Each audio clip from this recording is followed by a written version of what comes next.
folks. Welcome to an all-new episode of So Bad It's Good. This is your pal Ryan, and this is your Friday episode. It is Friday, December 19th. 6 more days until Christmas. Oh, my goodness. Are you guys headed back to your families? Are you staying in one place? What are you guys doing? I need to know. We're leaving next week for my dad's in Arizona, and we're driving down, and Rebecca has warned me that we're going to stop multiple times because she cannot control her bladder any longer because of pregnancy. Now, I probably was not supposed to say that right now, and I am not going to edit that out. That's the Christmas gift I'm giving to myself. But don't worry, you'll hear Rebecca talk all about this herself on our Southern Charm recap that we've been putting out over the weekends. Southern Charm, for some reason, I am loving this season of Southern Charm, and I'm digging Salt Lake. But I got to tell you, folks, I feel like such a negative Nancy, but I am not loving Beverly Hills. I mean, listen, we're only 3 episodes in, right? We're only 3 episodes in. And by the way, when we go through it together, I'm probably going to find like a handful of scenes that I didn't like the first time that I liked the second time. So maybe I want to put out positivity. I do. I want to be a beacon of light. Well, I don't want to be a beacon of light. I want to be a kind of a beacon of muddy light, maybe, if that makes sense. But I also want to be honest. I guess it's like at least they're not all fighting insane with each other immediately. So it's kind of easy breezy in a sense. But there's a soullessness. There's a disconnect, I feel. And I also feel like maybe I've watched so many of these shows over the last 2 decades that I just sometimes expect more. And it is what it is. It is what it is. We're still going to have a blast. Don't worry about that. How are you guys? Are you okay? Are you stressed out? Did you get your holiday shopping done? Happy Hanukkah for those that are celebrating Hanukkah. And I have to go out and do some last minute shopping this weekend. I just can't believe a year has gone by this quick, you guys. Don't worry, even though Beverly Hills is not going to be airing next week, we will still have all new episodes next week. I got some great interviews. I just can't believe it. I also got to make some year-end lists of we've had so much good television, and I don't just mean reality television, but just good television in general. And I keep detailed lists of everything I watch, but there is just so much good television. You know what I loved? I loved that Welcome to Derry. It started slow, but then it progressively got better and better and scarier and scarier. And if you love Stephen King, I thought this was a damn good chapter in a Stephen King. I just thought it was great. Pennywise, the guy that plays Pennywise, Bill Skarsgård, this dude is a phenomenal actor. He played Dracula in last year's Dracula movie that came out last December. He is just a fantastic actor. He scares the living shit out of me. He's kind of like Erica Jane. He truly is. Today was a crazy day, you guys. I went and I was a guest on the Humble Brag podcast, which is Cynthia Bailey and Crystal Minkoff's podcast. And so they record that. It's produced by Nick Viall from the Viall Files. It's one of his productions. So I went to their studios, and it was great. They have studios in the Valley. And listen, I geek out about shit like that. I was so jealous that they have. I mean, it's a nice size space. They have a couple different studios, and they have a bunch of people working there. And I got to say, they were all so nice.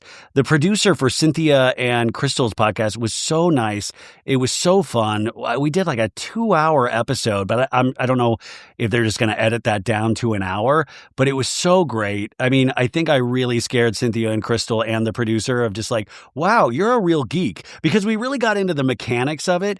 And when you have 2 housewives, there are just so many things that I want to know. There's so much knowledge that they have that we don't know, that I think we should know. And it's not that about the shows aren't real, because the shows are real. But I think, listen, you guys are like me. If you tune in every day to this, or if you listen to podcasts in general about reality shows, you are really interested in what goes on kind of behind the scenes. So it was so fun. I did see Nick. And guess who I saw? If you looked at my Instagram, I bumped into Brittany Bateman and Jared Osmond. That's right. They were coming out of an interview with Nick Viall. Another reason why I'm insanely jealous of Nick. Truly, the dude gets the best guests. Like that's the dream. And I don't think at this point, who knows if it'll ever happen, but I would love my own studio space. I have studio space that I can use at S71 and they've been awesome. But like, I would love my own studio space and just to be able to get the best guests. I mean, we have really damn good guests. But you know what I'm saying? Like, it's just, and they had a whole crew of people. It was, oh my God, I was in heaven. It was so cool. I think that episode comes out like the first week of January. So I'll let you know when that comes out. But that was really, it was a delightful experience. And I worked out. I felt like such shit yesterday. So I got back on the horse, did my hike, didn't want to, and got back to it. Now, there are a couple news stories that I want to talk about with you guys. But I got to say once again, I just can't believe we're at the end of the year. My mind can't seem to wrap. I just can't seem to understand that it is the end of the year. It snuck up. And it just scares me so much how quick time is going. Do you ever think about, does it just ever scare the living shit out of you about how fast things go nowadays? And you just long for those times as a kid. And that's I got to write that down. I got to make my kid say when, remember when you were like bored over the summer when you were a kid and you felt like time was so slow and it just felt like forever. It doesn't always feel that way. I got to just remind her that it's like, it's not always going to feel that way, but I'm never going to let her have a summer anyways. As soon as she's 5 years old, I'm putting her to work. Putting her to work. Maybe I'll put her to, maybe I'll just make her, maybe I'll make her edit the podcast. I don't know. I'll figure that out. I've got a little bit of time. Obviously, you can see that I'm a man on the brink right now, you guys. Okay, first off, let's get into the 2026 Bravo schedule. Just so we can all mark this down on our calendars. This is from the Bravo, their official website about like premieres and things like that. I just had it up on the computer. I have 30 screens going on my computer, and the one I can't find is the one I was just looking at. How the hell? I'm a little out of sorts tonight, folks. I'm not going to lie. I think you can feel that. Okay, so in 2026, this is what we have. Now, on Mondays, in that 8 o'clock hour, we have Below Deck Med Season 10, which is currently airing. Now, on February 2nd, we have Below Deck Down Under. We have the season 4 premiere of Below Deck Down Under. And remember, those first 3 episodes are going to be the other side of those episodes we saw on Real Housewives of Salt Lake City. So that is very, very exciting. I can't wait to watch that. So that's Mondays in 2026. Tuesdays, from 8 to 9 p.m., we have Summer House Season 10, where we will watch Kyle and Amanda be torn apart once again by Kyle's actions. It's like Groundhog's Day, but I still find it very entertaining. That premieres February 3rd. So beginning of February, already a big week. Then from 9 to 10 p.m., we will still have Season 12 of Vanderpump Rules.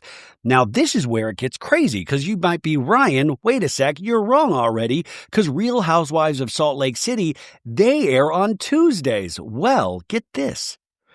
They say, according to this schedule, that on Wednesdays, Real Housewives of Salt Lake City will be on Wednesdays at 8 to 9.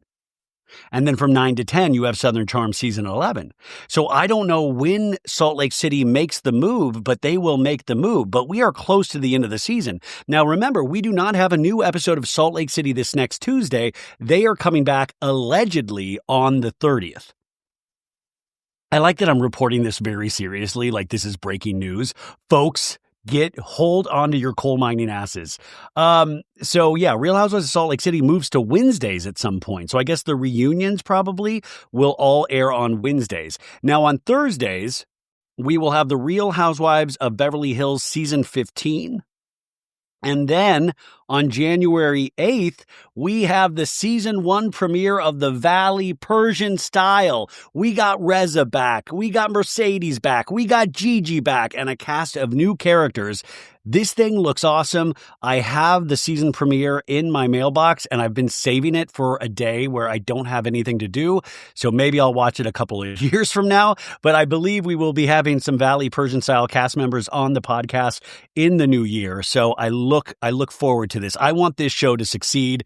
I've gotten to know Reza and Mercedes a lot more over these past couple of years, and they are just so fun, and they're great people. And do yourself a favor, if you haven't, go back and watch Shaws of Sunset on Peacock. I mean, truly an insane show, and I mean that as a very big compliment. So Thursdays, Beverly Hills into the Valley Persian Style. Then Friday, nothing. Saturday, nothing. But Bravo, they'll probably air Harry Potter extravaganzas. Doesn't that always upset you at Bravo? The times when you really need like a Bravo Housewives show, you turn it on and it's like a Harry Potter marathon. No offense to Mr. Potter, but sometimes you're just like, what? Wait, what? I'm on Bravo right now. Why am I watching How to Lose a Guy in 10 Days on Bravo? Come on. Now, on Sundays, we have The Real Housewives of Potomac Season 19 and then Married to Medicine Season 12, which I highly recommend. Start watching Married to Medicine. I don't cover those on this show, and I wish I did. I mean, sometimes I'll talk about Potomac because I watch it every week, and I just I just feel so bad for Angel. Angel is not meant for reality TV unless something happens on this back half of the season. And Stacey is just such a kook, but she's a lovable kook, and I just can't believe she has survived and thrived. She truly has still risen. So that is what we have in the new year, which I find very, very exciting. Now, remember, Beverly Hills will not be airing this next week, and it's not going to be airing the week after, I believe, either. So we are going to have a 2-week break from Real Housewives of Beverly Hills, which I do wonder. I mean, part of me does wonder, and this is where I wish I talked to like programmers over at Bravo of like, why not just hold the premiere of Beverly Hills until like the second week in January and start the year off strong? Those are the things that I get really curious as I continue to cover these shows over the years. Now, here is news. We've been talking a lot about ratings, right? Which I know doesn't sound sexy on its face. Who cares how many people are watching what show? But I've always been really, really fascinated with it. And especially because of the rise of streaming. Everybody is like, oh my God, Vanderpump Rules. Oh, it's tanking. It's tanking in the ratings, you guys. Everybody all of a sudden is a television critic, and they know how television works. Now, if you don't like Vanderpump Rules because you don't like the content of Vanderpump Rules, that's one thing. Like, I totally get that. But I also don't think 3 episodes is really determining factor on a show anymore. I think we know this with a character on a show or a show itself, it takes a while, especially on a new show. And as we've said so many times, is that Vanderpump Rules, the OG, is lightning in a bottle. You're never going to be able to replicate that kind of magic. But I'm sorry, the first 3 episodes, I would put them on par with Next Gen NYC easily. So, on the day and date, which is like the night that this airs, the ratings for the premiere was 290,000 live TV viewers. So that is the least watched live episode in the show's history. So if you look at that number, you're like, holy balls, that's not good. That's not good, right? But what I was trying to explain to people, and I've tried to explain this over and over again, is that those live ratings, they don't mean what they used to mean because of streaming, because of 7-day numbers, DVR numbers, delayed numbers, Peacock, all of those things, right? So today, they obviously pushed this out because so many people were doing stories. And that's the other thing, too. It's like you see this on TikTok as one person will do a story on this, and then 80 more people will put the same story out. It's like, look this shit up for yourselves. Like, come on, think for yourselves, people. I'm mainly talking to creators here. I'm not talking to you guys. But I just noticed that where I'm like, oh, come on, you guys. So they announced today that Vanderpump Rules was the biggest new Bravo show launch of the year. So that's bigger than Next Gen NYC. That's bigger than, what are the other new Bravo shows? Wife Swap. That's bigger than, anyway,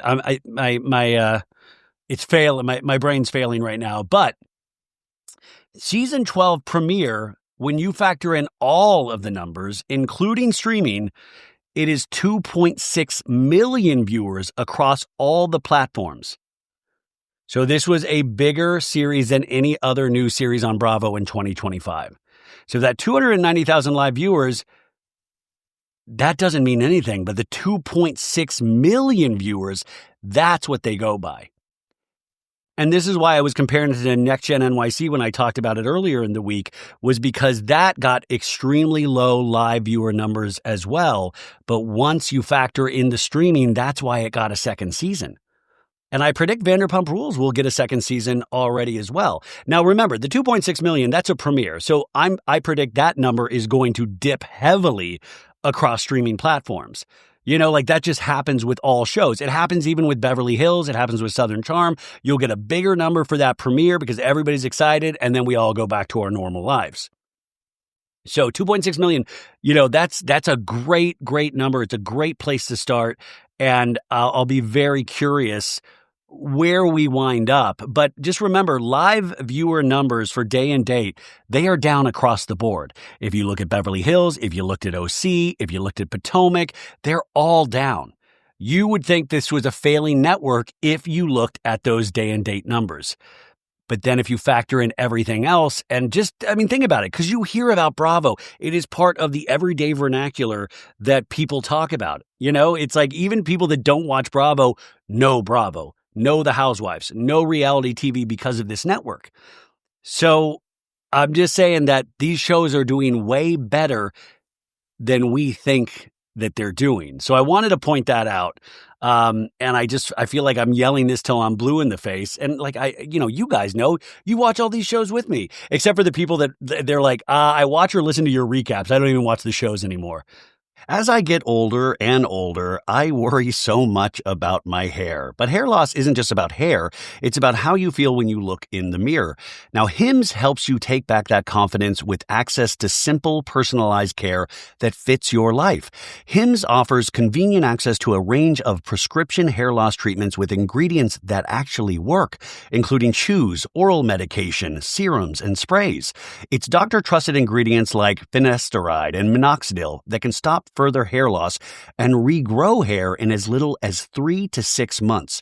You shouldn't have to go out of your way to feel like yourself. Hims brings expert care straight to you with 100% online access to personalized treatment plans that put your goals first. There's no hidden fees, there's no surprise costs, just real personalized care on your schedule. So think of Hims as your digital front door that gets you back to your old self with simple 100% online access to trusted treatments for real health concerns all in one place.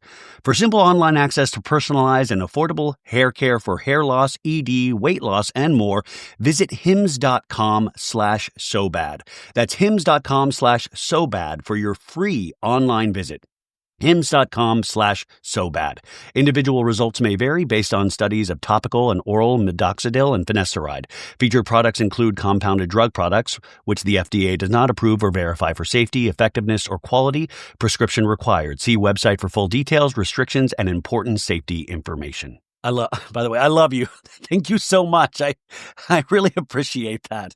Okay, moving on. Nightline on ABC. You can stream it the next day on Hulu. You can stream it on Hulu now, I'm sure.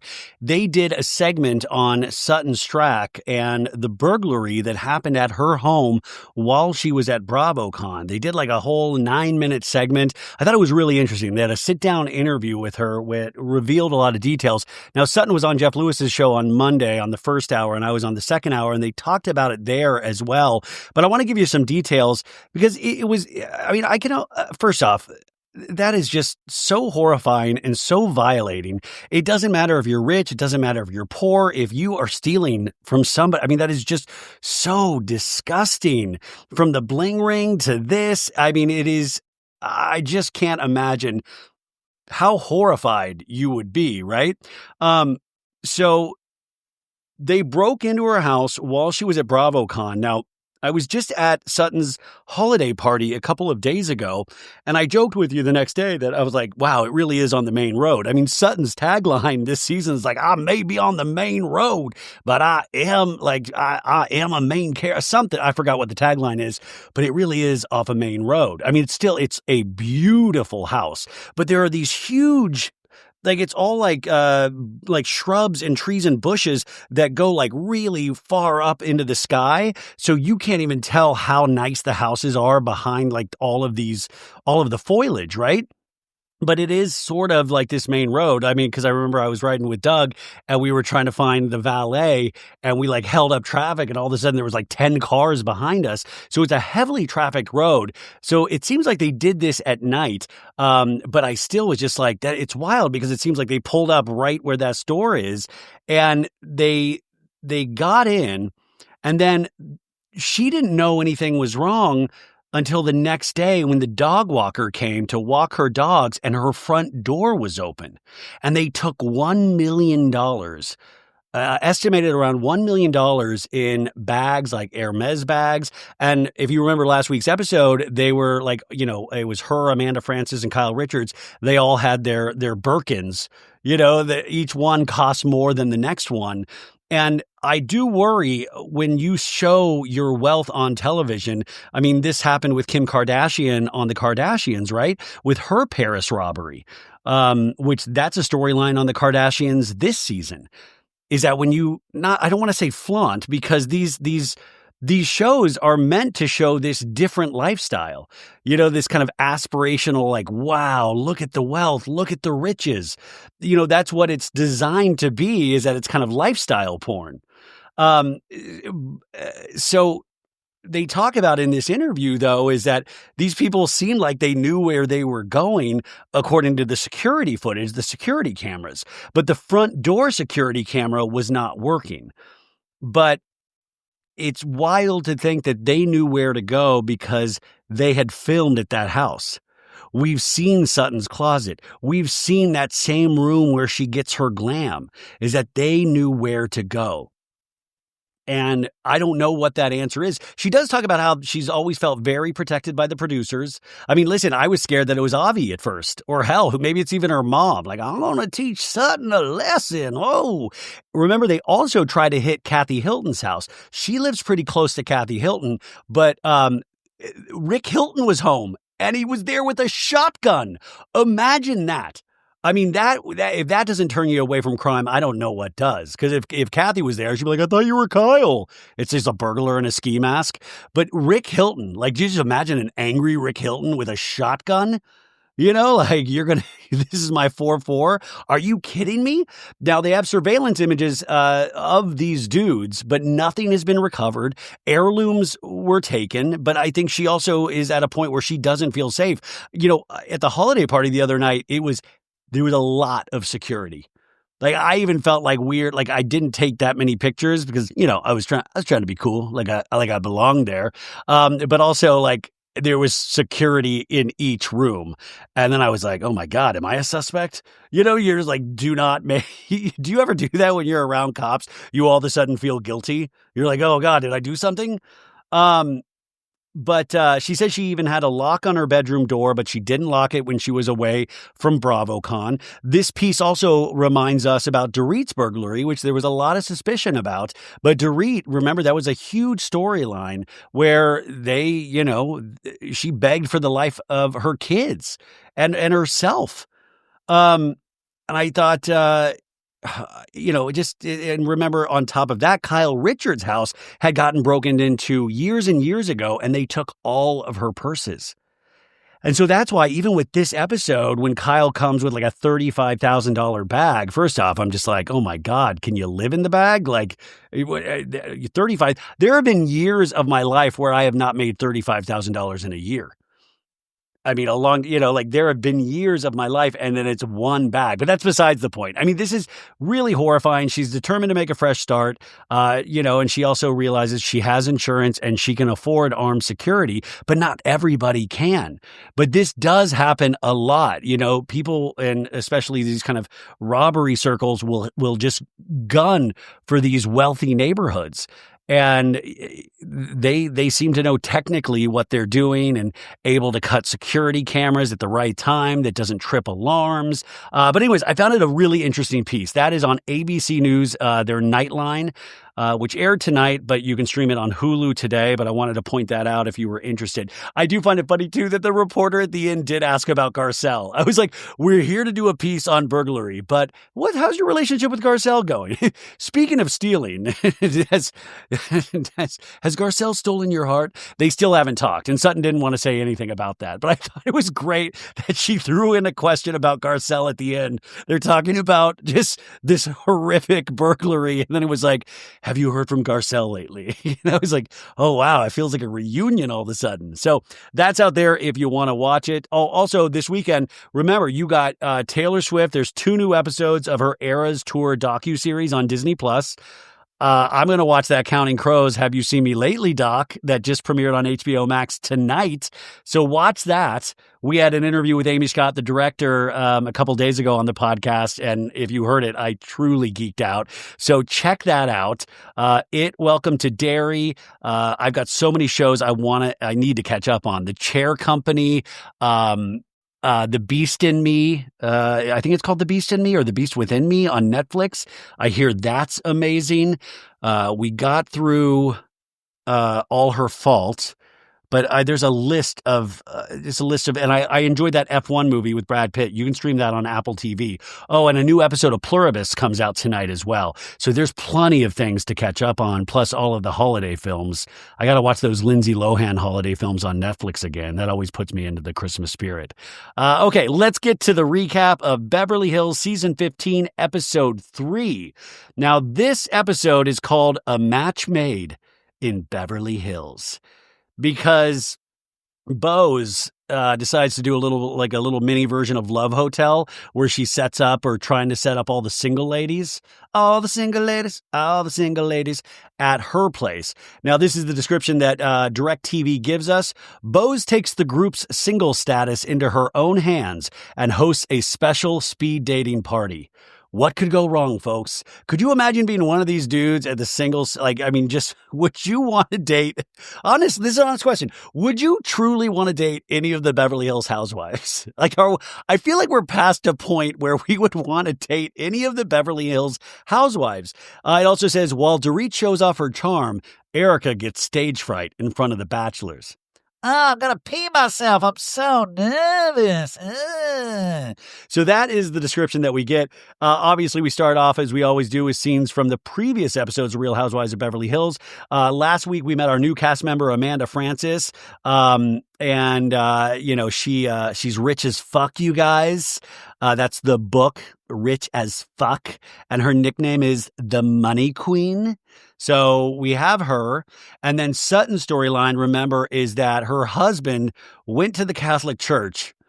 I don't know if it was the Pope directly. I don't know if this is how we lost the Pope. Went to the Catholic Church and wanted to annul their marriage. So Sutton Strack would not be Sutton Strack anymore. She'd be Sutton Brown, her maiden name. I'm Sutton Brown. I'm so used to saying Sutton Strack. Like, I want Sutton to be happy, and if she's Sutton Brown, I'll take it. But Sutton Strack, that sucks. Like, she's not going to have that name anymore? And then Bose, remember, was all hot and bothered in a scene with Rachel Zoe last week where she's like, if Kyle's my friend, Kyle better tell me who she's fucking. Because if she doesn't, then we're not friends, and I'm not going to put energy into Kyle. Like I said, Bose really, I just watched that F1 racing movie. It's like, if she's like the speedy car, she's like around like back in the right lane, and all of a sudden she's speeding ahead of all the other ladies. Bose is taking charge of this show. She all of a sudden in her second season, and I like Bose. I'm not sure if I love how hard she is pushing, but I think when you got when you got these goofy ladies, and I mean that with all the love in my heart, I think it's probably easy to take charge because remember, Bose comes from a corporate world. Folks, I don't know if you know this, but I used to wear contacts every day. That is right. And I used to have things like my last pair of contacts panic, and that's why I always used 1-800-CONTACTS. Now, for over 30 years, 1-800-CONTACTS has been the leader in online contact lens delivery with millions of contacts in stock and award-winning customer service. And now here's what sets them apart from everybody else. They offer fast, free shipping on every order and have over 100 million contact lenses in stock, ready to ship from distribution centers across the country. They also have free return and exchanges, means you can order confidently, and they even offer unbeatable perks like free torn lens replacement. They provide a way to renew your contact lens prescription from home. Other than they do an online vision exam online. There's an express exam. It takes less than 10 minutes and it gives you a doctor-issued prescription that you can use to buy contact lenses. No other major retailer makes prescription renewal this easy. They also have a best price guarantee. That means if you find your contacts at a lower price elsewhere, they're going to beat it. That's a promise you will not find anywhere else. They also have extra discounts for new customers on their site. Their 24/7 customer support is there if you ever need help day or night. And whether you have a strong prescription or astigmatism like I did, they will deliver your contacts fast, free shipping straight to your mailbox. I mean, that is a lot of reasons to use 1-800-CONTACTS. Getting contacts doesn't have to be a hassle. Let 1-800-CONTACTS get you the contact lenses you need right now. Order online at 1-800-CONTACTS.com or download the free 1-800-CONTACTS app today. Where she worked with some of the biggest companies like Netflix and Uber and Coca-Cola, where I think that is probably one of her gifts is taking charge. But I'm so curious how far that's going to go on Beverly Hills. Like at the end of the season, is this going to be like her? Is this going to be her show? Is it going to be like Heavy? Heavy is the head that wears the crown, right?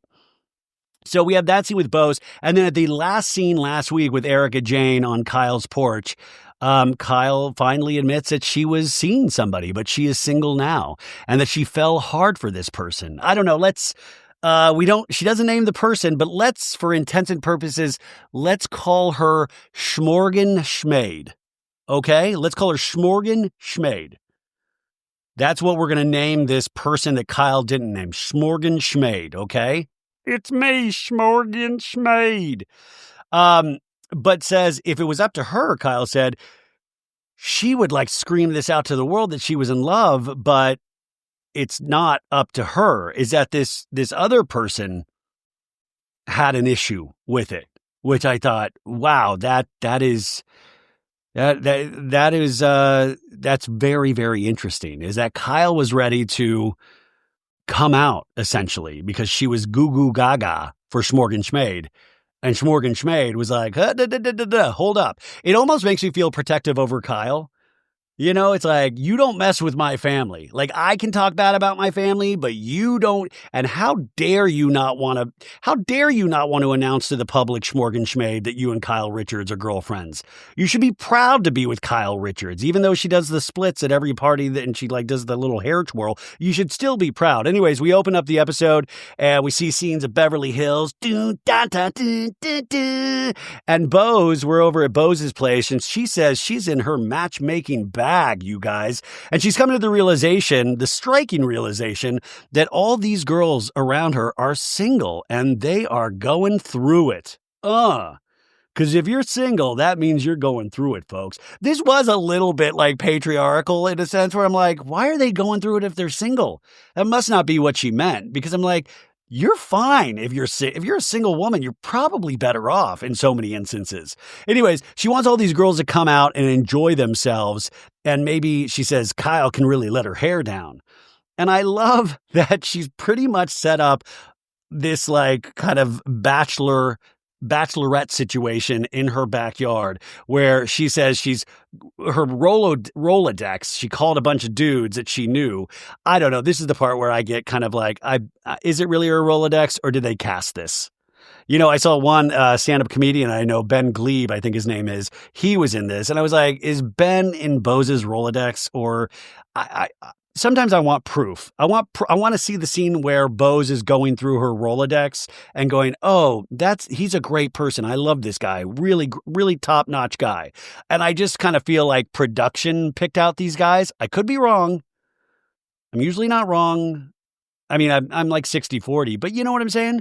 So also, I just thought it was so silly with this scene because all of this leads to Kyle saying that she likes guys and girls. And I'm like, couldn't we have just asked her directly? Couldn't we had to throw a whole mini dating scenario just to get Kyle to, it's like we're now doing big productions just to get Kyle to like give us more information. That's what it felt in a little bit of a way to me. Also, we found out that if they do a second season of Love Hotel, Erica Jane and Kyle would be horrible on that show. Erica, this is what Erica talks a big game. I've said this Erica's like, I'm gonna fuck somebody. Yeah, I'm open for business. I'm gonna be fucking. Touch my boobies. Whoa. And then she gets in front of men and she clams up. She says nothing. She's like, I'm scared. Like, you know what? I don't even know if Erica's ever had sex. She might be a virgin. That's why we just don't know. She talks a big game, and the Erica Jane performance character is all about humping the stage and all the sexy songs. It's expensive to be me, all that stuff. But in reality, she might be a virgin. And Kyle's like, oh my God, ah! And also, I was kind of hoping Bose would push it, and she's like, and I brought some girls. I brought some guys and some girls. You can choose, right? Choose, please. So that is where we start in today's episode. So they do a flashback 4 days earlier from Bose's party where Bose has Erica, Kyle, and Dorit over with a whiteboard.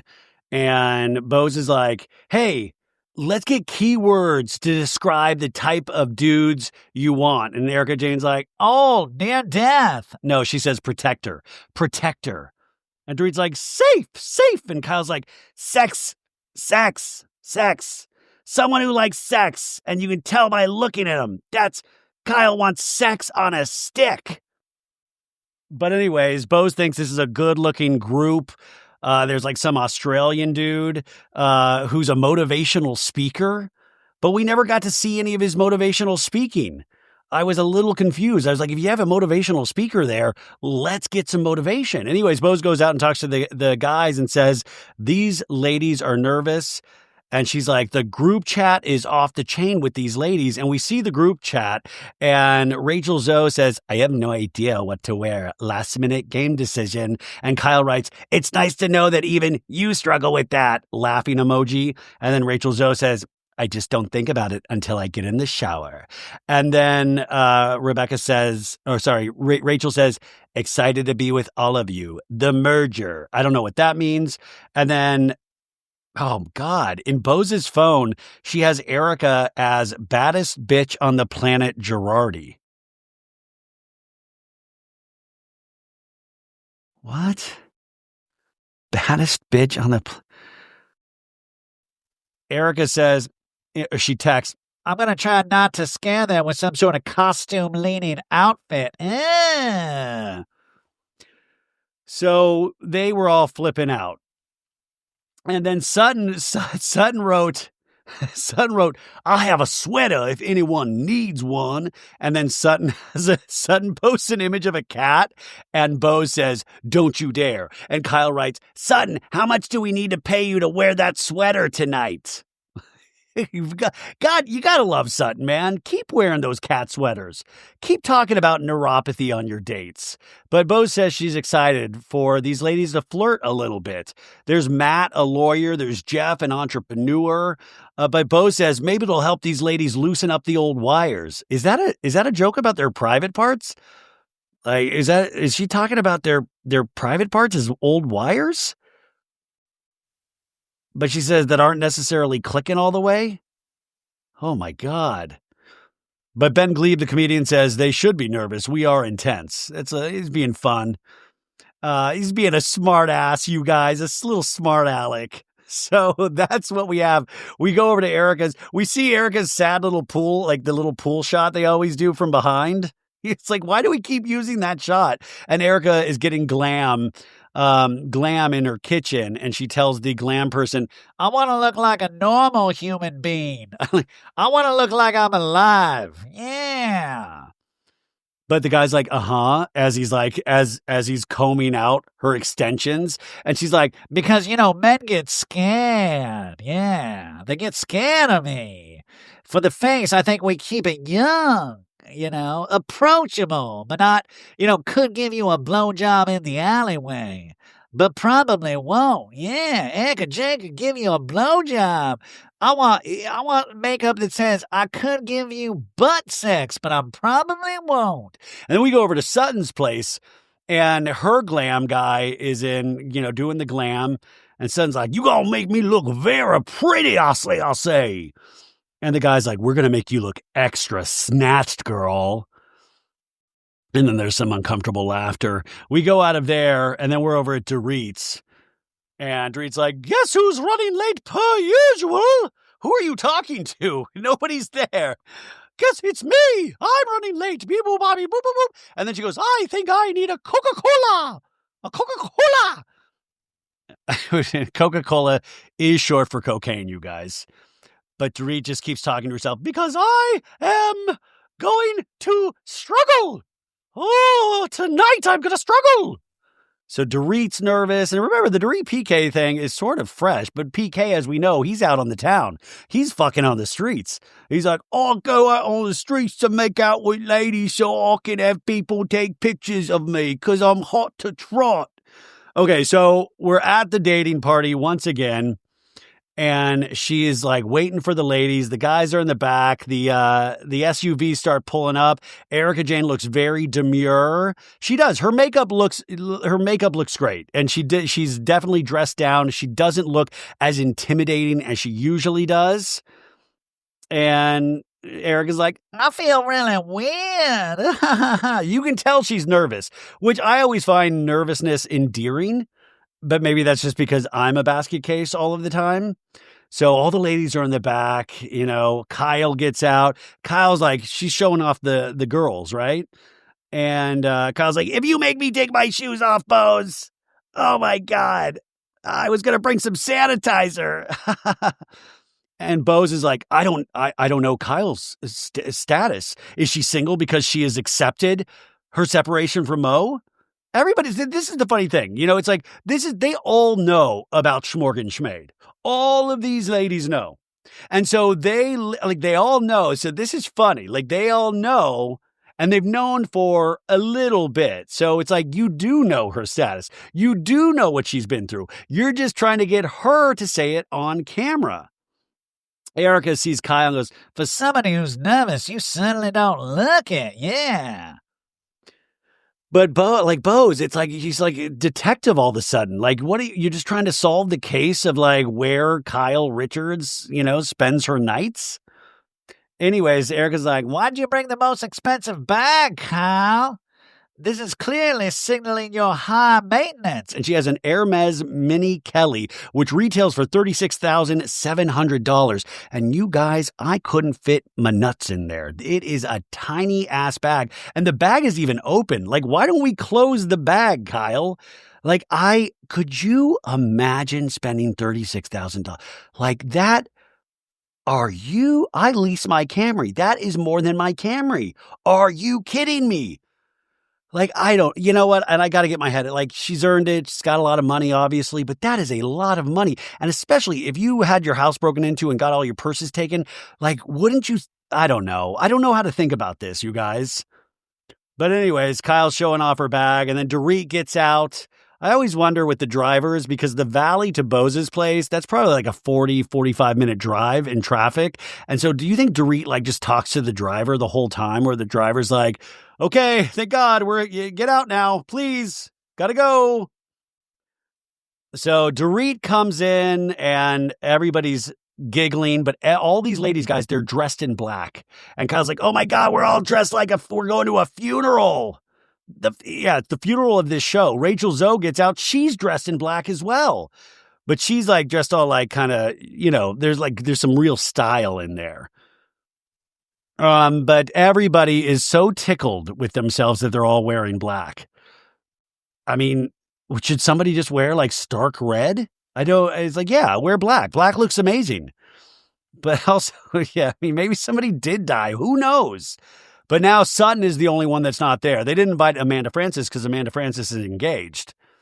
Rachel Zoe in a talking head says, the kids, you can't look like you try too hard because that reads desperate and thirsty. Don't look like you spent 3 hours getting dressed. Like, just, I threw this on, right? Erica's like, I look like the fucking maid. No, you don't, because a maid has a job, Erica. Anyways, Erica's like, yeah, I'm wearing a skirt. I'm just going to bend over and get it. I'm not making up that line. She literally said, I look like I'm going to bend over and get it. Rachel says, if you wear like a little mini black dress on a first date, you're saying, I want to have sex with you. Is that true? Is that true? I mean, I just like, okay, yeah. I mean, anyway, Sutton's there and Sutton is wearing all black as well. And so we all just laughed, folks. We just laughed. It's so funny, you guys. They were probably told by producers to all wear black. Dorit says, we don't look like a group of women that are looking to find a date. And Sutton's like, we're all dressed in black, like we just came from some sort of witch convention, I say. Erica's like, I think it just says where we all are in our lives. It's black. It's a black cloud. All of us, over all of us. Dorit's talking to the ladies, we have to get out of our heads. These are all good guys, Bo says. They're all successful, which is already better than PK. They're all nice. All right, y'all, gather round because Monet Exchange from Sibling Rivalry is here with an announcement. This episode of the podcast is brought to you by Google Gemini.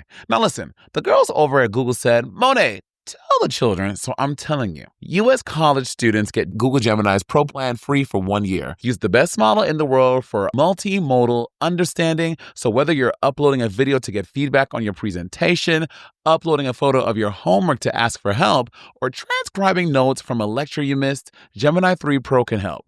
And baby, if I had this in college, she would have been unstoppable. Picture it. Monet Exchange in the library, uploading a picture of my music theory homework like, Gemini, please help a diva out. Or recording my rehearsal videos for feedback instead of crying in the practice room for 3 hours. This would have been life-changing. Now, back to the goods. Sign up to get more access to Google's most accurate model, Gemini 3 Pro. Unlimited image uploads, pro-level image editing, higher limits in Notebook LM, Gemini in Gmail and Docs, 2 terabytes of storage, and more. You heard me, 2 terabytes. That's enough space to store every vocal warm-up, drag race look, and every photo your aunt sends you of her plants. Visit gemini.google/students to learn more and sign up. Terms apply. And then I think Bo says, don't ask for any dick pics. And Dorit's like, zoinks! Oh my God. And Kyle in a talking head goes, I've gotten enough of those dick pics in my DMs.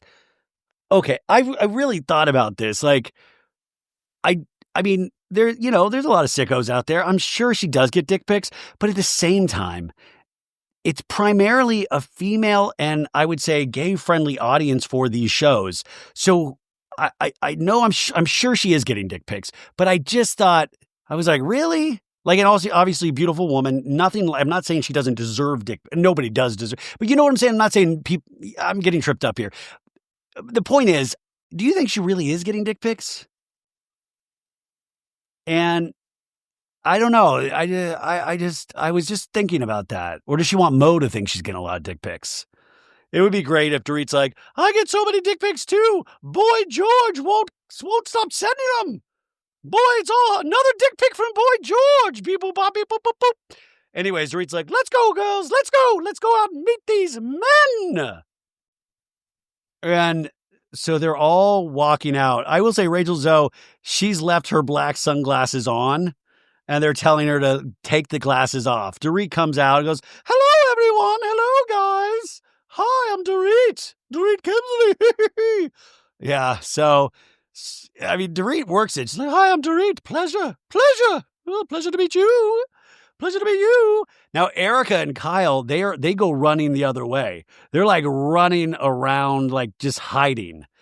And Dorita in a talking head says, I didn't realize how many of these women are so socially awkward. They're pussies. Beep, boop, boop, beep, boop, boop, boop. Kyle, Erica. Oh, my God. Sutton. Okay, well, I knew Sutton was. And then we flash back to 2022 on Sutton's blind date when she was with that one dude where she's like, I'm sorry. I'm itching my leg area because I have neuropathy. I'll say, it's going to bother me all night, my neuropathy. I can't feel one of my legs. Can't feel one of my legs. Always lead with neuropathy if you're blessed to have neuropathy.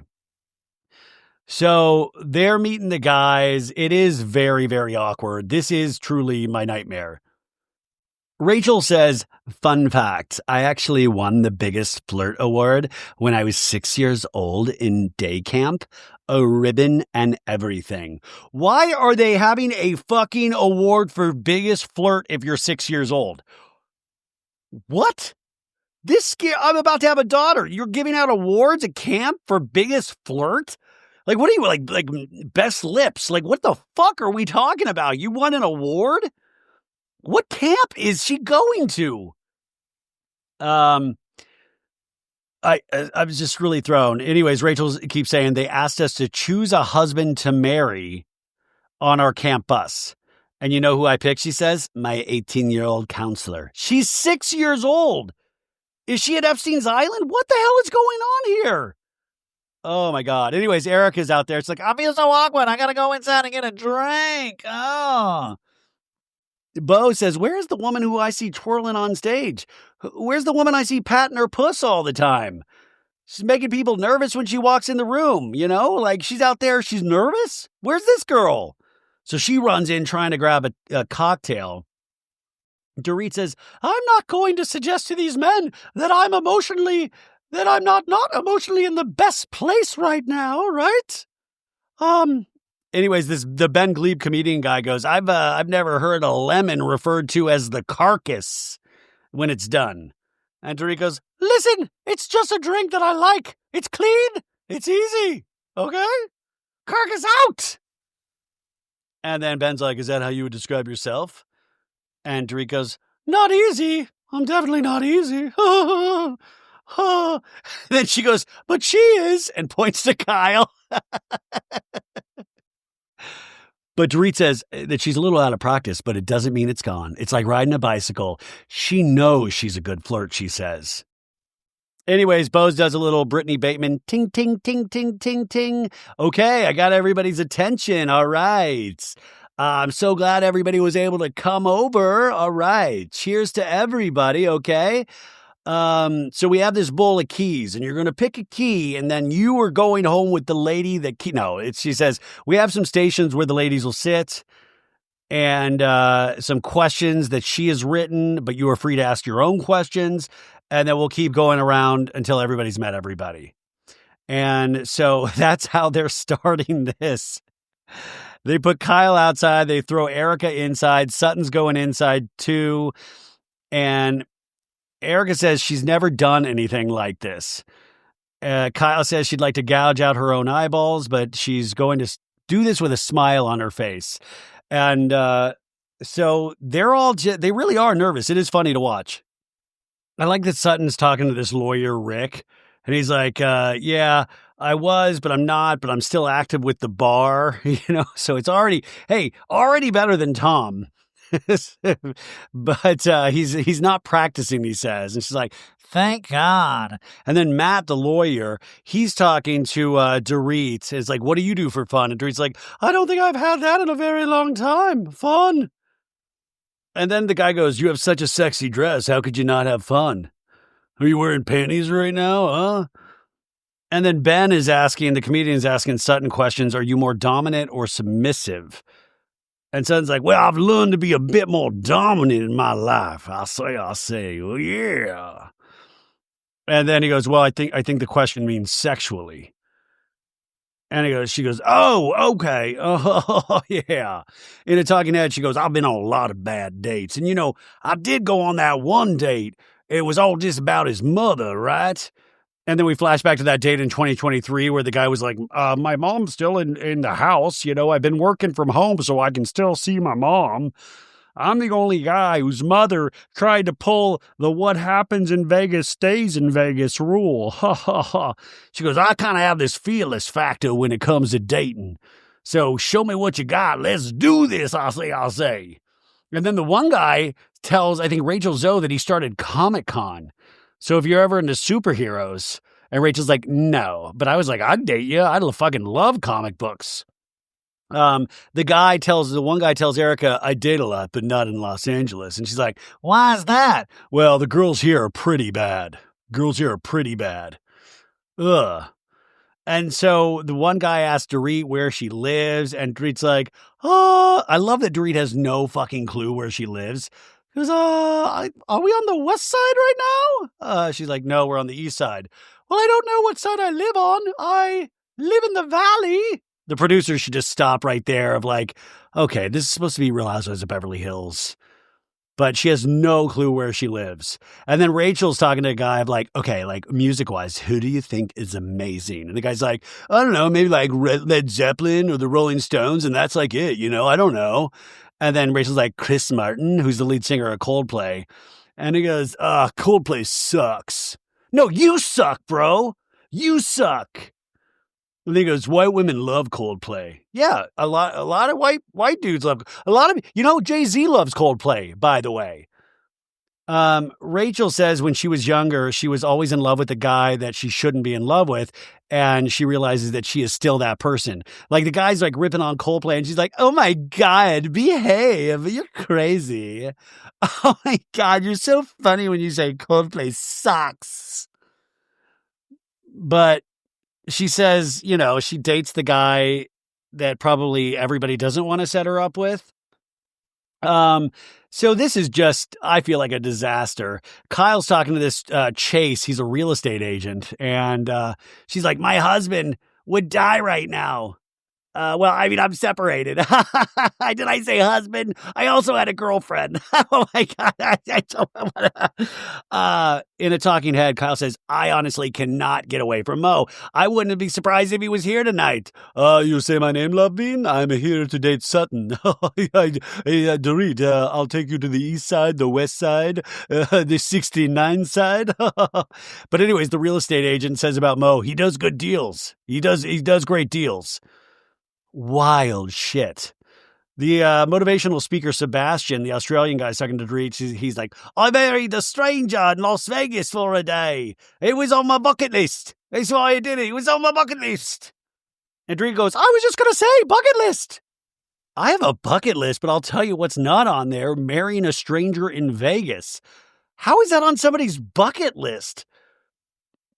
But he's like, it's completely legal in your country. It is, Dorit goes, when I turn the charm on, I'm not the girl that's like, oh, oh, wow, oh, have you been working out? I'm more of, it's in the eyes. Maybe a little hair flip. Maybe a little nipple pinch. Ha ha ha. Seductive. I love Dorit. Dorit still got it, baby. I'm seductive. A little hair flip. Woo! Bose and her assistant are talking about Sebastian and Dorit. They're like, I think that's going to work out because they both have accents. Dorit's American. Dorit should not have she's a child of the world, but she shouldn't have an accent. Dorit's still talking to Sebastian. People say I'm loquacious. Loquacious.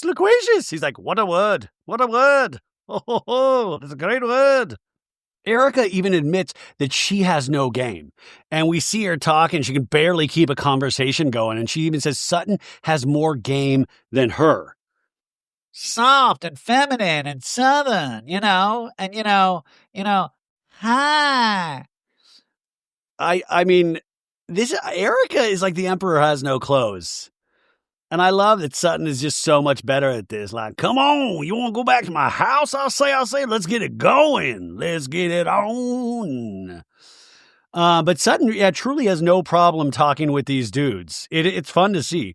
So now the guys leave. Rick, the lawyer, gives his car to Erica, but that's also the one that Sutton was kind of into. Rachel Zoe's like, I need fire pit. I need to go out by the fire pit now. And then she's like, Dorit, is that the first dude that you've actually, like, these first like group of guys you've talked to since PK?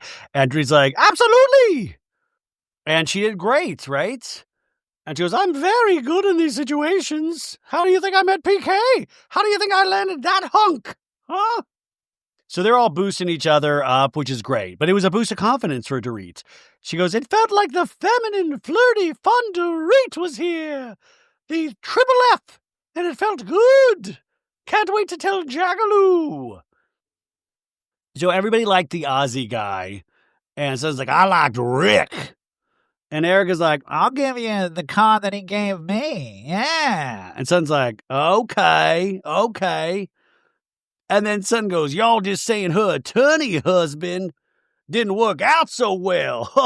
Burn. You just got Suttoned, Erica Jane. You just got Suttoned. I like that, man. Yeah, give it back to Erica.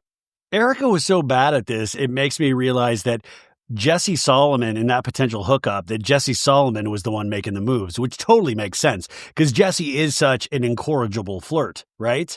Erica Jane, after Sutton says this, goes, in the spirit of kindness and being like a good friend, truthfully, this card is for you. And she hands Rick's business card over. Like, also, I don't want Erica's sloppy seconds. Like, if Rick didn't want Sutton, like, then don't get, like, you can't just give Rick's card of like, hey, I know you gave this to Erica Jane, but she gave it to me, so let's get together and have some hibachi. Erica Jane says, it's taken a long time for Sutton and me to get to a good place, and Rick seems like a really nice guy. Yeah, Sutton, enjoy him. I'm going to give the lawyer thing a rest. Case dismissed. Tom's going to die in prison, yeah. And then Dorit's like, Kyle, do you feel that you are actively looking to meet someone? And Kyle's like, of course not. I mean, I'm not. I mean, you're not actively looking for anybody, Dorit. And Dorit's like, I'm not 3 years in like you are, Kyle. Is that what you want? And Kyle's like, I mean, I would be looking for a life partner. I mean, I want to get married again. And they're all shocked about that. And she's like, yeah, I want to get married again. And then Erica's like, Dorit, do you want to come talk with me for 5 minutes? And so Erica pulls Dorit and Sutton into the other room, which is so weirdly awkward. It's just the producers obviously want Kyle to have a conversation with, but Erica's like under the guise of, I want to find out how you're doing with PK and all of that, right? And so it's Sutton, Dorit, and Erica. And Dorit's like, because last episode, remember, is that the kids were going to go to Florida with her grandparents, but then PK was going to have some like lawyer involved to like stop this, which was ridiculous. Like, why waste that sort of money when you're getting help, with your kids? So Dorit's like, they did go to Florida. And so they're having the greatest time ever. And Erica's like, are you resting? And Son's like, yeah, the best thing you can do is take care of yourself. You got to. Yeah, you got to. And you don't want to use it against you. You know what I mean? And Dorit's like, that, by the way, that's my design. Yes. Erica Jane says, when you're going through a divorce, your state of mind is like a big deal. Anything and everything will be used against you to make you look not the best, Erica says.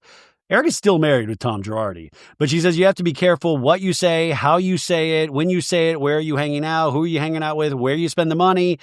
It's a long road, which I imagine it is. And I imagine being on this show, it can be helpful in terms of finances, but also very hurtful depending on what you say on these shows.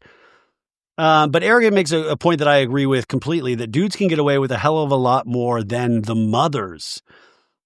Son's like, the great news is this. You will come ashore and you will survive this. Yeah. And your children will too. And all for the better, You just gotta get through it. It sucks and I'm really sorry. Can I borrow some money? Fuck no. But Dorit says it's really nice to see a different side of Sutton because remember, they've been really at odds for the last season. But Dorit says, I know she has the experience and it feels genuine. And Sutton in her talking head says she completely sympathizes with Dorit. And she sees a little bit of herself. I see a little bit of myself in this broken wing, I say that she's walking around with. It's like a little bud, a little chirpy bud with a broken wing. It's so sad, I say. It's pathetic. It's the hardest thing to watch. Now, outside, Bo says that she wants to be a good friend to everybody. And Rachel's like, of course. And Bose is like, I think Kyle's somebody like I'm peeling back the onion. Do you like anybody, Kyle? Was there anything that sparked? If not, I'm like, okay, tell me, girl, what you want. And Kyle's like, I mean, my God, I'm not the only single one here. Which the reality of this is, well, we put this whole thing together so we can have this conversation right here. And then Bose is like, you don't want to just speak whatever it means. And Kyle's like, no. And Rachel's like, yeah, you're not a one night only girl, And so Bose is like, we got to find somebody with substance. And then Kyle's like, how many times have you been in love? And Bose is like, 3 times, Bose says, in her life. And Kyle says she's been in love 3 times. So it's Mo, Schmorgan Schmade, and Ryan Bailey. But they're like, have you found love again since? Now, remember, Kyle admitted to finding love again since last episode, but to Erica Jane. And Kyle's like, yeah. Okay, I have, yeah.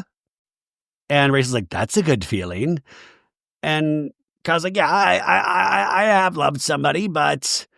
And Bose is like, whoa, but now you don't? No, now I did, but now I'm on my own again. So, yeah. Kyle's realizing what this whole scene is about, going, oh shit, I'm trapped. Kyle in a talking head says, Bose is acting like she's never heard anything or seen anything. Exactly. She's asking me all these questions. And I'm like, okay, Bose. And Bose now pushes further. Was it by choice or not to be in love by choice? And Kyle's like, no. She realizes she's trapped.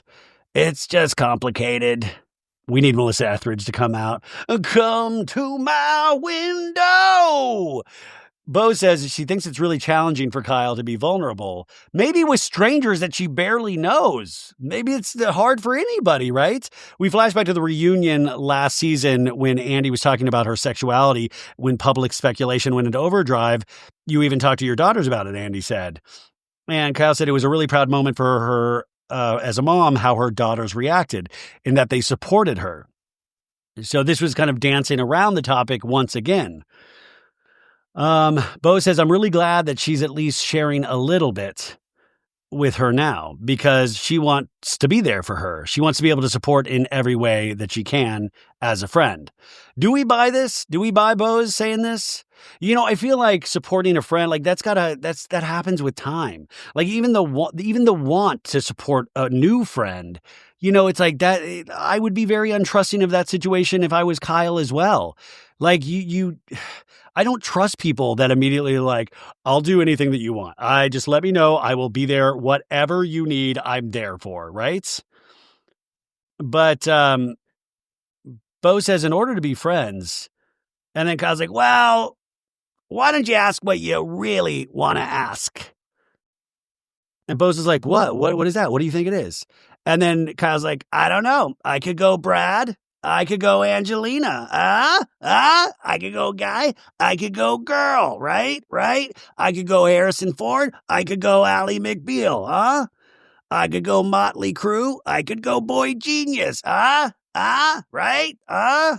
So that's the big revelation. And Bose goes, oh, this is like, what? Why are you feigning surprise? What?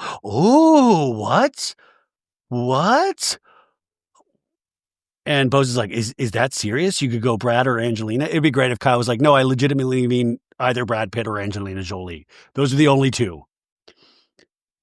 But Kyle's like, no, I mean, I'm joking. I'm half joking, but not fully joking, right? And Rachel's like, you're open. And Kyle says she's learned a lot about herself and that gender doesn't matter. And, it's connection, she says. And Bose is like, yeah.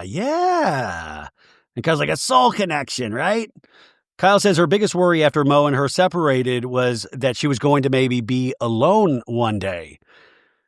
And then to find someone that you have a lot in common with and you can laugh with and have fun was exciting for her because she proved to herself that she actually can meet someone after a marriage of this many years. Now, you might think this is ridiculous. Like, how does Kyle Richards, how would she ever think that she couldn't meet somebody? But, like we all have thoughts like that. It doesn't matter. I do think it is funny with Schmorgan Schmade. Remember that Kyle slid into Schmorgan's DMs. That's how they met because Kyle liked her music. Yeah. She says she's always been attracted to men, tall, dark, and handsome.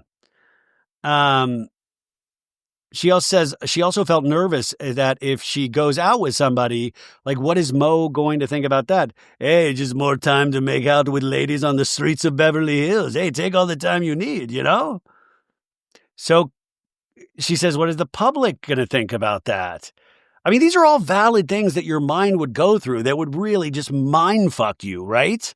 Like, I've not been through the sexuality part, but I've been through the dating somebody after a failed relationship. And there are so many thoughts that in retrospect don't make sense. Or you're like, I can't believe I thought that. But those are real thoughts. And Rachel's like, Kyle, to be honest with you, I actually don't think you have to know. You have been with Mo forever. And I think it's okay to be like, I'm freely being me. And whatever that feels like and whoever I connect with the most. Yeah, Rachel Zoe is completely right. God bless you, Rachel Zoe. She says she's gone through so much these past few years, and it has changed her perspective on life and how she wants to live. And she says, while she's sad about the relationship with Schmorgan Schmade, she's also really grateful.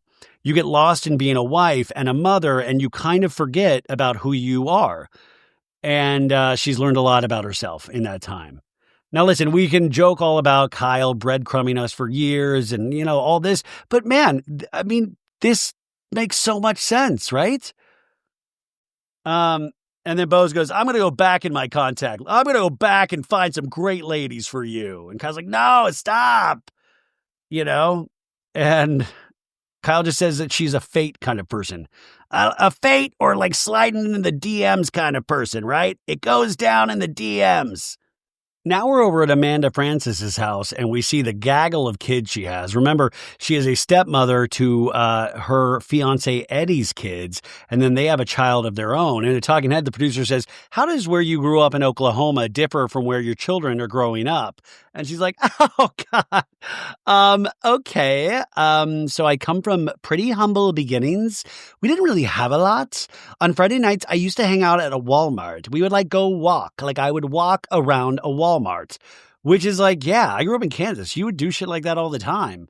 And I got to tell you, I miss those days sometimes, right? Just walking around a Walmart. Hell yeah. In fact, when I go back to Gilbert, Arizona next week, I'll probably go to the Walmart by my dad's place. They have great cheap t-shirts there.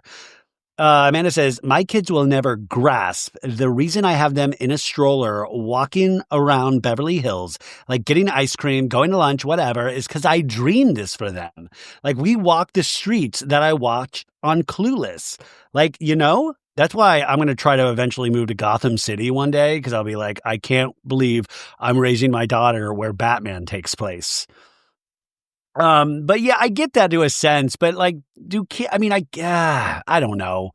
I just don't, I don't have the same, wants. Not to take anything from her wants. She says that Eddie is her partner and fiance and lover. She says lover. Oh, lover. We make love. They met in 2019 and they've been together for 5 years.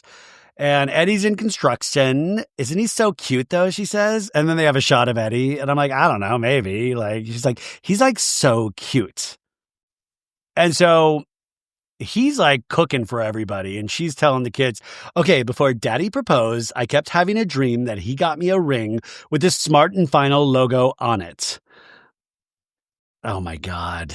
That's not actually I would like that. I don't know. She goes, once Eddie and I were living together, he asked me what I wanted, what my priorities were, and I was about to turn 36, and I remember telling him there was an expiration date on my ovaries more than there was an expiration date on my ring finger. And I thought, we should get to making babies. And so that night he hit it raw, folks. No. So she said it did take a while for them to get engaged. But then Daddy crushed it. He got me the exact ring that had been on my vision board. Literally. And remember, she's a financial empowerment teacher and coach.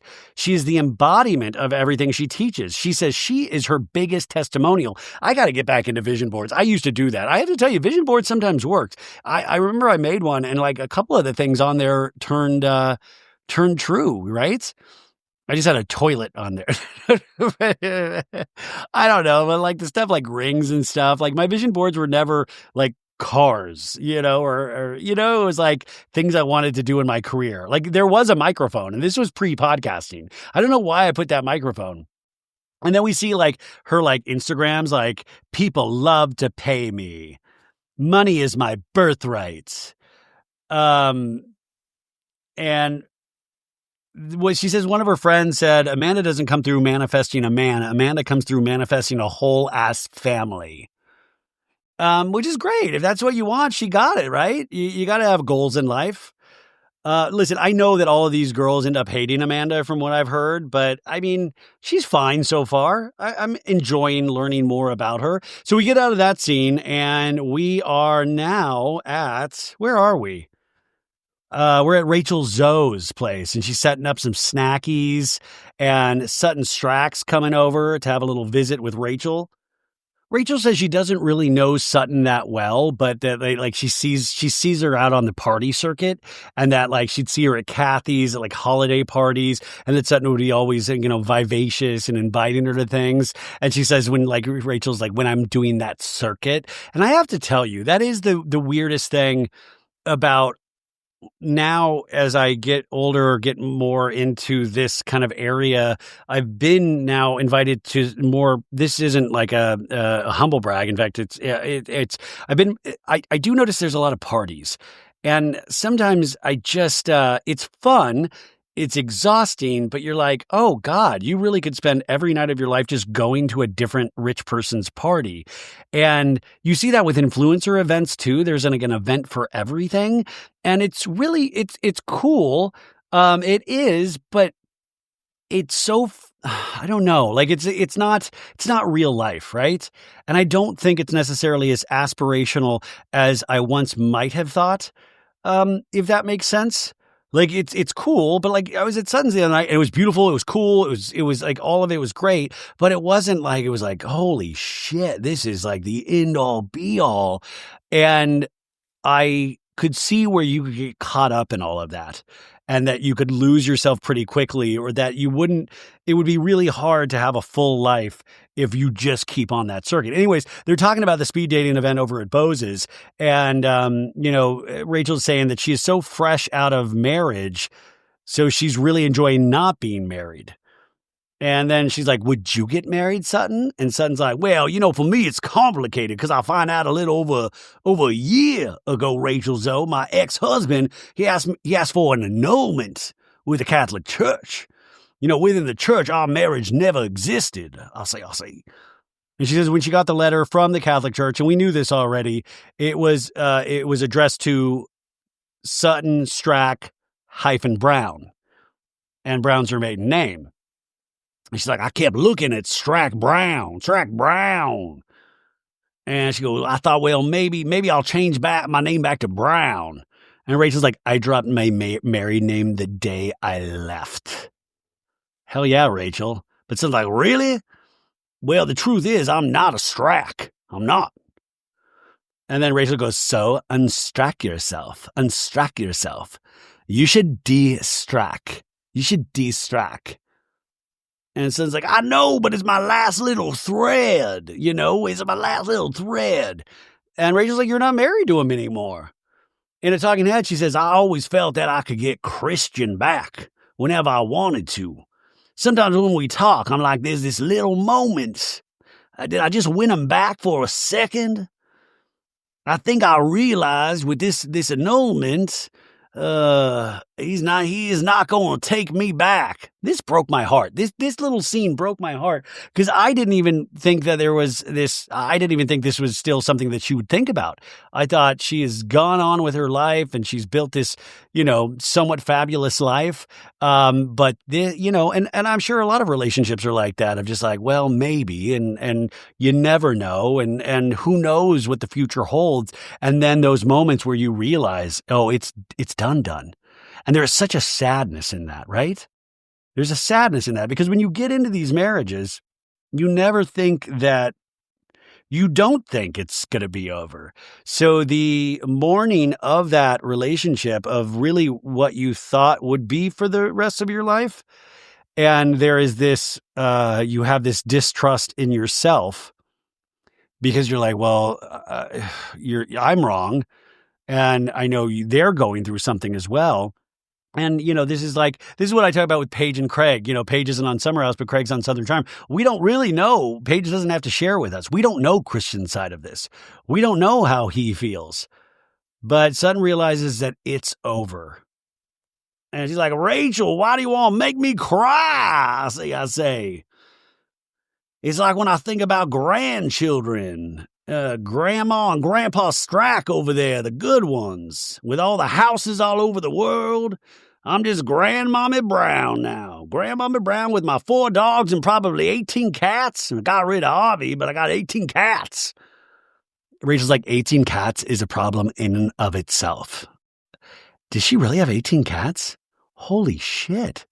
I didn't see any cats the other. I think I saw 1 cat. I don't know. But Rachel says, I know a lot of women that want to keep their married name, and sometimes it's status, sometimes it's because they're not over their marriage and they want to hold on to it. And she says she is not one of them. I got to think, maybe Rachel Zoe is my favorite cast member of Beverly Hills right now. And then she goes, well, what's your middle name, Sutton? What's your middle name? And Sutton's like, it's Thurman, Thurman. Sutton Thurman Strack. I'm yeah. Yeah, just go by, even get rid of the Sutton. Just go by Thurman. This is my friend Thurman. But Rachel's like, okay. Interesting. Now we're with Kyle and Alexia, her daughter, because Alexia, her daughter, is getting married. So they're at this flower store and they're getting ideas for flowers for the wedding. And they ask Alexia, what's her color scheme? And she's like, I don't really have a color scheme. I do want colorful, bohemian, I like wild, unique looking flowers, ones like artichokes. Sorry, the wedding just has a bunch of artichokes everywhere. But Kyle says, her wedding was more traditional with Mo. And we see it from 1996 pictures. She says she had 12 bridesmaids. Oh my God, that's not typical, Kyle. But she says she had very traditional flowers, pink roses. But I love that she said,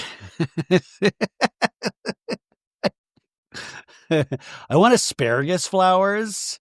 But Kyle says Alexia is her earth child, spirited child, and so her tastes are very eclectic.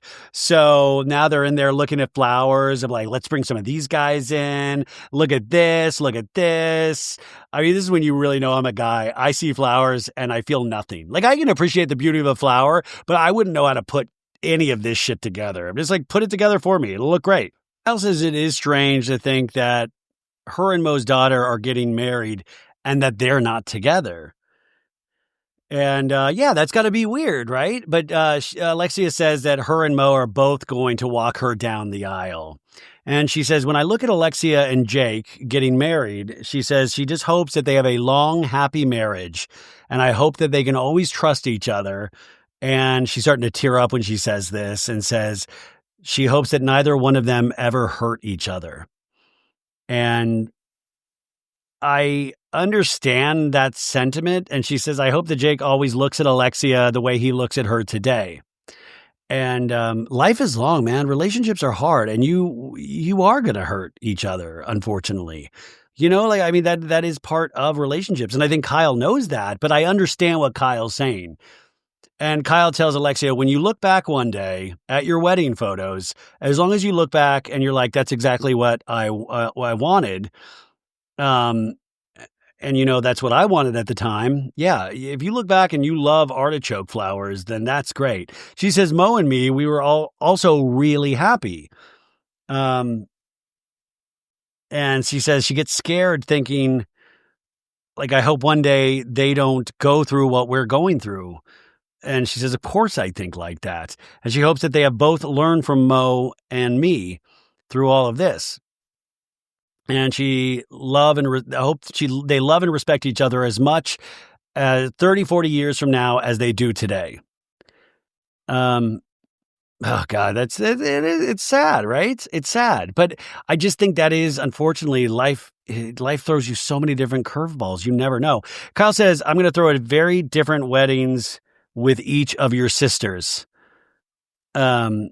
And she says, God help me with Sophia's. God help me with No, God help you with Portia. I don't know. Anyways, now we have Bose over at a restaurant called Gemma. And she is meeting up with Dorit and Amanda Francis. And I believe this is our last scene of the show. Bose is grilling Amanda about her career. And Amanda's like, she has a master's in counseling. And she says, I don't know that I had this language at the time, but I was like, let's make this a personal development brand. What do I want to be about? So I started putting out really good content online every day. Yeah, like I started putting out really good Housewives memes. And I was like, let's make it a brand. She says she started out as a therapist and a life coach. Yay, life coach. And later a business coach. And she says as her audience grew, she wanted to help more people. So she began to create online courses to help people create both the professional and personal life of their dreams. I charge money to get other people to ask for money. So she tells Bose, she then created a digital course called Become a Life Coach. So she taught other people to become life coaches. And she found that she had a gift, a niche, as it were, around money, but not around, she says she's not a financial planner. She's like around the energetic part of money, the mindset part, the psychology around it. And she says most people who teach on money focus on the practical aspects of money exclusively. Yeah, the shit you need to do with money. But she says, I think the practical aspects are really important, but I think the foundation is our relationship with money, which involves the psychological, the emotional, and the energetic. I don't know how much I would trust Amanda, just even by the things of like, I wanted my kids to grow up in Beverly Hills because that's where Clueless was filmed. Like, I would be like, weird, interesting. I'll talk to Wells Fargo and I'll call you back. But she said that's what she became known for. That's what she wrote the book on. She says, I have a best-selling book called Rich as Fuck. And then she became known as the Money Queen. So this is basically an infomercial at this point. And she says, I create courses on all kinds of shit, right? And then Dorit pops in. And I mean, listen, I think Dorit does need help with her finances. I think Erica needs help with her finances. So they're all hugging, hey, what's up? Haha. And Amanda says, I've been thinking about you a lot, Dorit, since the party. I really have. Sending you love and good vibes every day and praying you're getting some sleep. She's like, oh, Amanda, no, I really have. Like, every day you've been on my mind, right? That's really very sweet. I mean it. Dorit says, my first impression of Amanda, to be honest, I didn't know what to make of her. I don't know. Who knows? Who is she? I don't know. Beep, boop, bop. But now, during her saying how she was thinking about me and all weekend and prayed for me, it's incredibly kind and sweet and caring. And Dorit's like, my husband. What? I mean, my ex-husband. What do I say? What do I say? Just call him Dirtball. Bo says, just call him estranged. Okay, yeah. Okay. In any case, he's very much an alpha male. Yes, he's a man of the earth. He's very tough. You PK, the alpha male, yeah. He's a big strapping male. Oh, man. But Dorit says he's a businessman. He built a very big business in the UK. And when the world tilted on an axis in 2008, he lost his business. And that was during the financial crisis, the housing market collapse. And Dorit says, when PK and I married, we did not have a prenup. PK came into the relationship broke. Hot stuff, broke. I love it. He had lost his business, Dorit says, and he was really starting from scratch. So there was nothing to protect. And when we got married, the finances, she tells the other ladies, he really was handling everything. And Amanda's like, and you kind of delegated it out of your mind. You weren't thinking about how the finances were. No, we had a business manager, and I filed for divorce a couple of months ago. There wasn't like a handoff. There wasn't like an agreement. There was nothing. I just would find out that he's not going to pay this anymore. And they're like, what? Zoinks? That pisses me off, man. Amanda's like, wait. You're living in the family home, the house, and he's trying to not pay the mortgage, like, for example? Well, he's currently paying the mortgage. He's just randomly deciding you're on your own. Absolutely. He's thinking she's making X. No, I'm not going to pay. She says, for the last 14 years, PK's been paying the lion's share of our family outgoings. When we were separated, he said that the finances would stay the same. And Bo says she's now having more financial responsibility than in the past. And remember this too, PK, there was I think PK had a little bit of a gambling issue. If you look into it, I think he owed some casinos some money. They've had a rough go of it financially, and they've always kind of managed to hide certain things allegedly. And so PK, it just feels like it's like a shell game almost. I mean, that's the vibe you get. And so when he's deciding not to pay things, I just don't even think he has the money, but also to not have a prenup and have kids. And remember, he has other kids with another ex-wife. But Amanda's pointing out, you have nothing that is mutually decided upon. Dorit says, a month later, I got an email saying that he decided he's no longer going to do that, paying the mortgage.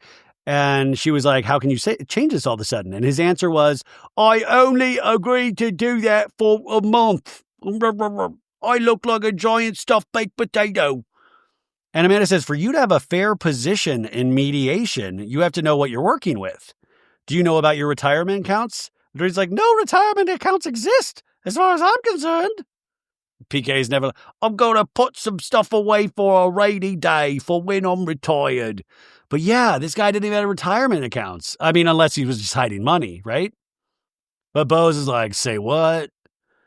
And Amanda's like, money's not invested even? And she says she has yet to discover everything. She says, I'm in the unknown. And Bo says when her husband, Peter, died, she was left with the financial responsibility of raising Lael, their daughter, on her own. Dorit is in a similar position. She needs to understand where the money is. And Amanda says, I'm praying that there's been money invested. These are things that people live off of.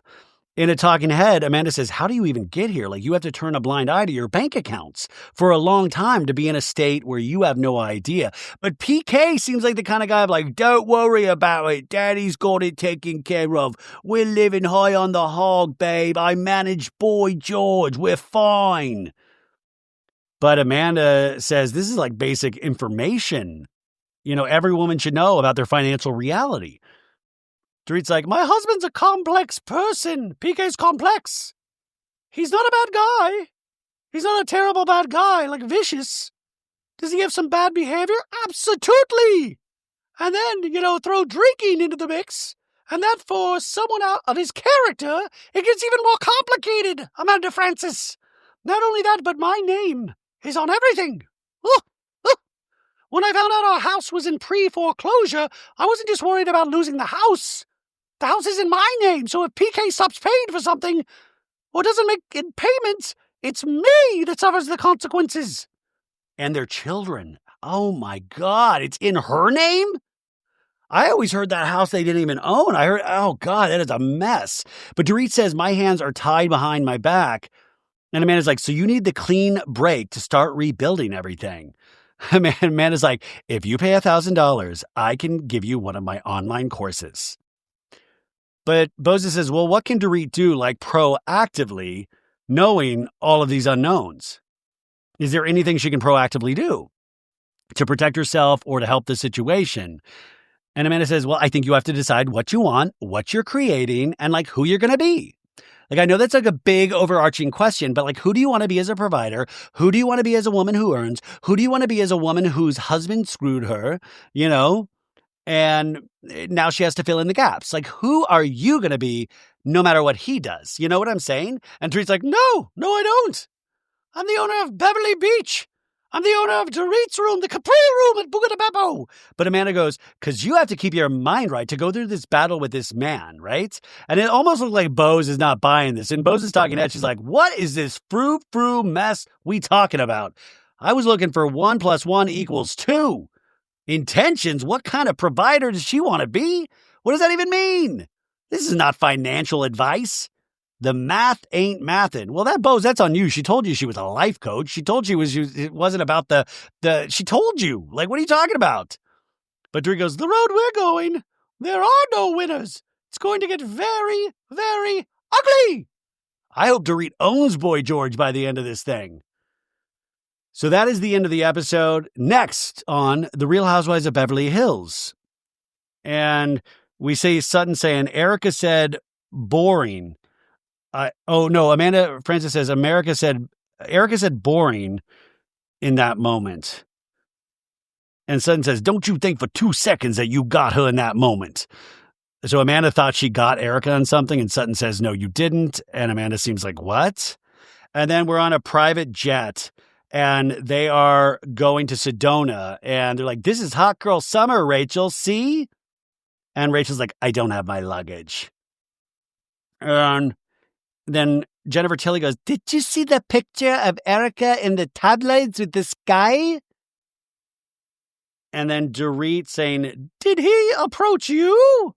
And so Erica Jane has a dude. Now, I believe that episode comes on in 2 weeks. I could be wrong, but that's what I think. And that's when they're in Sedona, and I hear that's when it really, really picks up. But I have to say, talking this through, like, I didn't like it the first time I watched it. Talking it through with you guys, I had a lot more fun. So hopefully you guys had fun today, too. Come back on Saturday for a Southern Charm recap on Patreon. Saturday, we're doing a Patreon live in the afternoon. So come patreon.com/SoBadIt'sGood. And that's it, folks. Have the best Friday ever. You did it. You got to the end of the week. Eat something good, drink something great. Talk to friends, tell people that you love them, spend some time checking in with yourself, watch some good television, read a book, listen to music, all of the stuff, and come back on Saturday. Bye, guys.